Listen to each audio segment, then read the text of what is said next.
Pessoal, o nosso bate-papo de hoje, eu vou falar de um tema que também já foi exposto na minha página holística, que é a reforma íntima, né? O que é, na verdade, a reforma íntima? A reforma íntima de uma pessoa é a mudança, no meu sentido de ver a coisa, no meu sentido de ver a espiritualidade e de ver a parte física, concreta, científica da pessoa. Então a reforma íntima, ao meu ver, é a reforma de todos os padrões vibratórios, energéticos, sentidos por aquela pessoa. Então, uma pessoa que vive num padrão energético, ela vai viver um exemplo, né? Eu não estou generalizando. Ela vai viver assim, fazendo fofoca, ela vai viver brigando, ela não vai ter nenhum conceito religioso que aprenda a divindade, né, que ela tem dentro dela, mas que ela não sabe ainda que tem. Então a reforma íntima é para mudar isso tudo, todos esses padrões, né? Então eu estou falando desse assunto, gente, porque há um tempo atrás agora, recentemente, uma pessoa que era minha amiga no Facebook, nem sei como que ela foi ser minha amiga no Facebook, só sei que era uma das minhas amigas do Facebook. E ela postava sempre aquelas roupas, né, aquela coisa da área de santo, né? Eu não sei, acho que de nação, se não me engano. Muito lindas roupas e tal. E eu, surpreendentemente, ela teve contato comigo e me falou que, devido a todos esses assuntos que eu estou ultimamente colocando nas páginas, para ela, aquilo ali já não está mais fazendo sentido. Vocês estão compreendendo? Quer dizer, para ela, na visão dela, eu não precisei fazer nada, né, pessoal? Eu simplesmente coloquei os assuntos e as pessoas leem e vão mudando, mas elas vão mudando por elas próprias, não sou eu que estou mudando elas, né? Eu só vou falando o que eu acho de certo, conforme a espiritualidade vai me dizendo, vai me passando por conhecimentos, graças a Deus. Então, para ela está me dizendo que para ela não faz mais sentido aquilo e que ela está se afastando gradativamente. Olha, eu fiquei muito feliz, porque ela já vê que esses segmentos religiosos são segmentos para mundos como a Terra, né? Atrasados, primitivos, né? Que imundos e seres de luz não usam mais nada desse tipo de apetrecho, desse tipo de oferenda. Não usa mais. Nós não temos necessidade disso. Nós não precisamos disso para estar com Deus, porque nós temos Deus dentro de nós. Então basta ser bom e ver o próximo como sendo nós mesmos. É o que Jesus não dizia isso? Que nós temos que fazer ao outro o que quiséssemos que fizéssemos a nós. Então eu fiquei muito feliz nesse caso dela e pensei, então é uma mudança, é uma reforma íntima que ela mesma está fazendo. Como aquelas pessoas, né, gente? Também não é querendo falar, mas eu sou obrigada a tocar no assunto. Que eles vão para as igrejas evangélicas, né? E ficam lá, e aquele obsessor, ele fica lá do lado de fora. Ele fica lá fora, aguardando. Quando a pessoa sai, o obsessor vai atrás novamente. Por quê? Por que ele vai atrás novamente? Porque ele ainda está encontrando vibração que é igualzinha dele. Entendeu? O dia que a pessoa realmente mudar, quando for para a igreja, mas a reforma ela vai ter que entrar realmente no ser, né? No campo secreto, né? Que só nós sabemos e Deus, muitas vezes nem nós sabemos, mas a câmara secreta do coração, Deus sabe. Nós temos até um chakra, pessoal, que é chamado do chakra da câmara secreta, tá? Ele é atrás do chakra cardíaco. É ali que acontecem as coisas espirituais ligadas, né? É ali que a verdadeira reforma íntima acontece, dentro do chakra, da câmara secreta do coração. E então, essas pessoas saem e como ainda dão reflexos, né, de sensibilidade idêntica ao obsessor, o obsessor vai atrás novamente. Aí ela volta para a igreja, vai outro dia, e o obsessor fica do lado de fora, acompanha, fica lá do lado de fora. Ela sai, o obsessor vai junto, acompanhando, ele é o acompanhante. Mas sabe por quê? Porque muitas vezes essas pessoas, gente, infelizmente, só vão para a igreja por culto e tal, pensando que estão se livrando de alguma coisa, mas o pior está lá na casa deles, porque lá não aconteceu a reforma realmente interior, a reforma concreta, entende? Então os obsessores ficam se revezando nas famílias, das pessoas da família.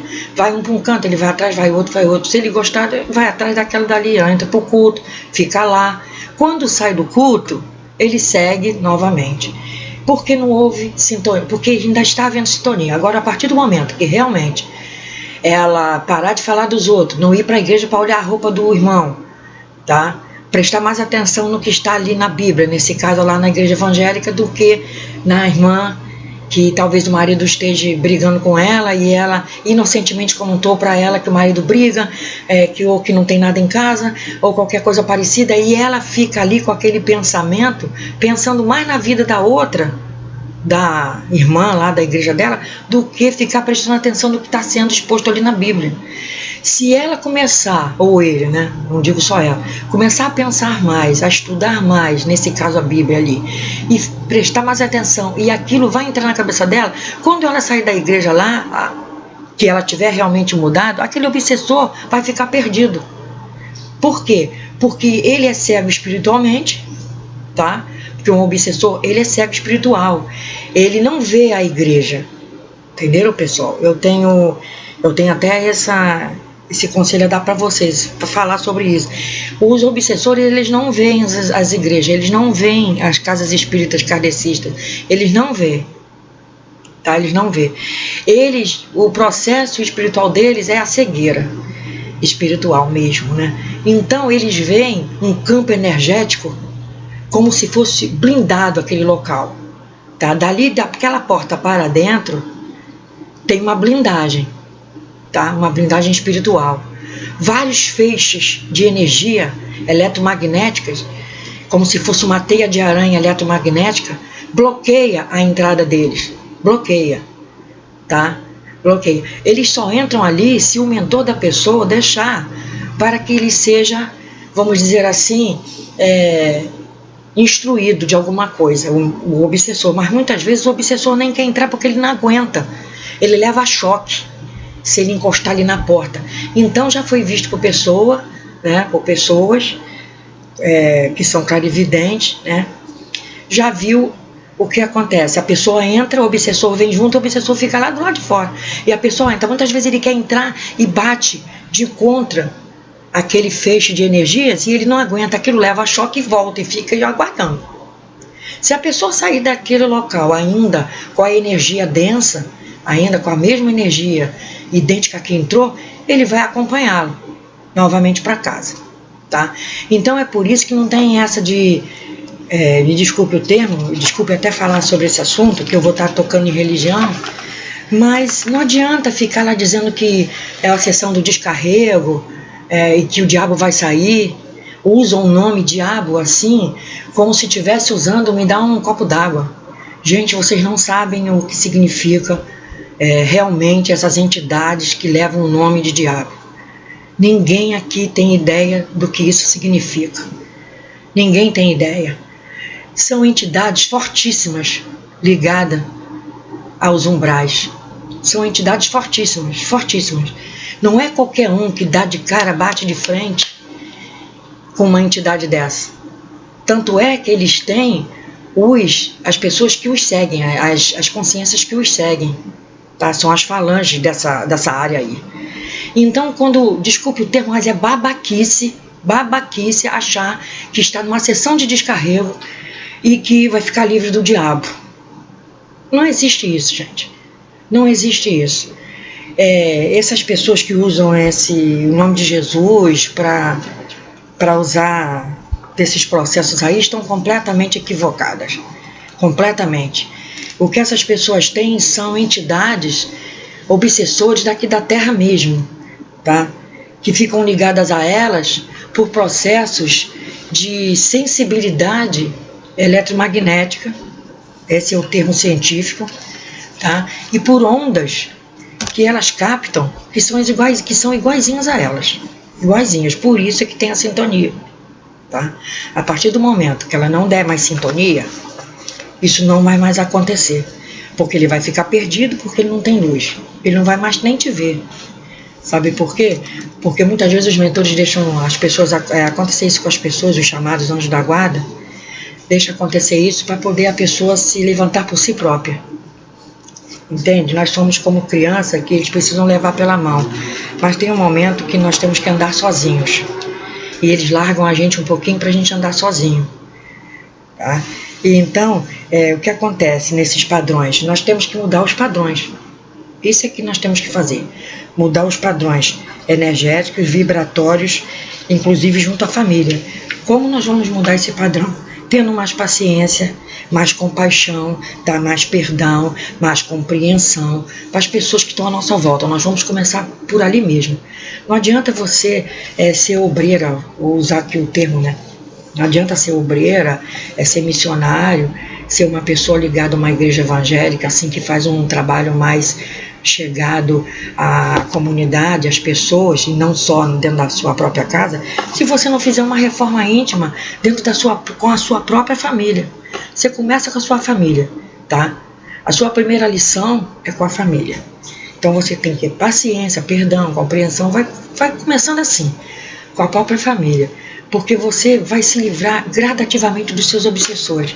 Não precisa estar gritando com o obsessor, a não ser um caso que o obsessor esteja na memória das paredes, aí é um assunto para um outro bate-papo que eu vou fazer, é a memória das paredes. Se ele estiver ligado ali, e realmente ele está ligado, o que acontece? É o campo energético da família. Tá? É a família que está fazendo ele se manter ali naquela casa. Aí nós temos que usar de outras artimanhas mais, como eu uso, né, com a radiestesia, geobiologia, para retirar essas entidades que ficam agarradas, né, nas memórias das paredes, como eu vou fazer, como eu já disse em outro vídeo. Então, a gente mudando isso tudo, colocando perdão, compreensão e tal em nós mesmos, e começando pela família, com certeza, quando você for para a igreja que você sair, esse obsessor já não vai mais estar ali, porque ele não vai te reconhecer mais pelo padrão energético e vai embora, vai ficar perdido, sem saber, vai pegar outro que tem a sintonia com ele. Isso é o certo. Aí ele vai pegar outro.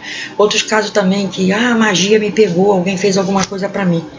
Gente, alguém só faz alguma coisa, só pega, se você der padrão para essa pessoa. Você entrar no mesmo sentido vibratório dessa pessoa que você acha que fez a obra de macumba para você. Aí a obra de macumba vem e te pega. Realmente isso existe e tem que ser retirado. Mas se você não der padrão energético para essa pessoa, nada vai te pegar, porque os próprios mentores não vão deixar. Vocês acreditam que tem essa linha, né, que chamam de Exu? Essa linha tem os Exus amparadores. São os Exus que não deixam nada te pegar.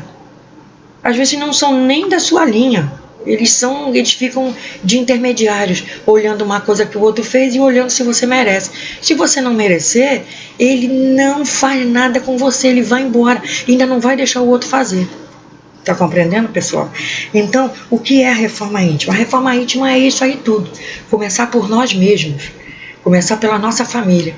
Não adianta você estar fazendo uma oração na casa de uma pessoa, a pessoa te pedir, você vai fazer uma oração pela pessoa e chegar lá e tá todo aquele campo energético assoreado. Tá? Você tem que começar por si próprio, pela base. E a base é a própria sustentação energética da família. Então a reforma íntima é isso. Você começa por você mesmo. Vai começando por você mesmo. Não importa quem pense o que pensar. Você vai começando por você mesmo. Que tua vida vai mudar realmente. Então a mudança de consciência também começa pela reforma íntima. Tá bom, pessoal? Depois, futuramente, farei um novo vídeo comentando mais sobre esse assunto. Nesse caso aí, desses obsessores que ficam do lado de fora aguardando as pessoas saírem das igrejas. Ok? Fiquem com Deus. Até a próxima.